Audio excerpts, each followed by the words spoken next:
Here I am at J&G Sales in Prescott. I know a few of the people that I talk to on a regular basis love buying stuff from J&G Sales online, but I get to buy from their actual store today. That's exciting.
So just in case you were wondering, this is what we went ahead and picked up at J&G Sales in Prescott, Arizona.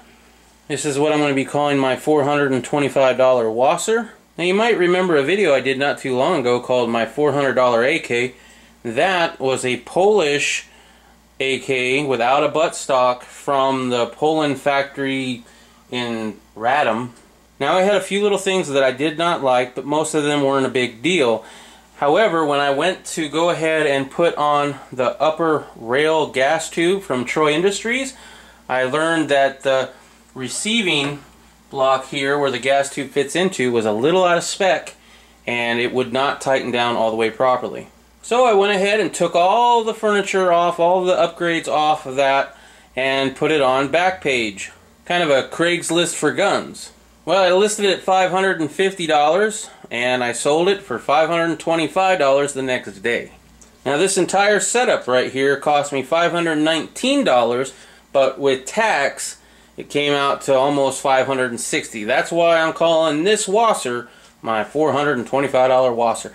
And not only was it the rifle, but for the $519 it came with everything you see here.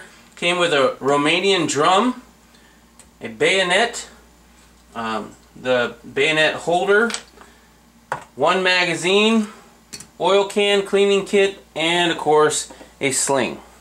Now after selling the Polish and making $1.25 on it and knowing what washers are going for on Backpage in my local area, I could go ahead and put this up for sale and probably sell it for $700 to $750 for everything you see here. If I then bought a $700 AK and wanted to sell it, I might be able to keep doing this until I worked myself up to a $2,000 AK-47.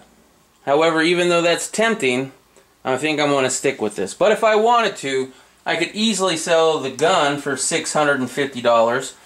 This drum is worth at least $60 to $80. The bayonet's worth $20. I don't know how much I'd get out of the sling. I might not be able to sell that. I sell these on my eBay store for $5, and I believe I sell these for $5 as well, the cleaning kits. Anyway, I'm going to go ahead and put all that fancy Troy Industry and the side folding stock and all the tactical stuff on this one. Now as far as the wood goes, Riddle Girl is thinking about refinishing that and making it more of a cherry wood. And even though the wood furniture is not technically going to be on it for the most part, you never know when you want to go old school. However, now that that's all out of the way, let's go ahead and make this thing a little bit more user-friendly. Now as you can see, I have the CTR stock. It has this extra thick butt pad here. It's on an AR-15 buffer tube and a folding stock. And that's from Bone Steel.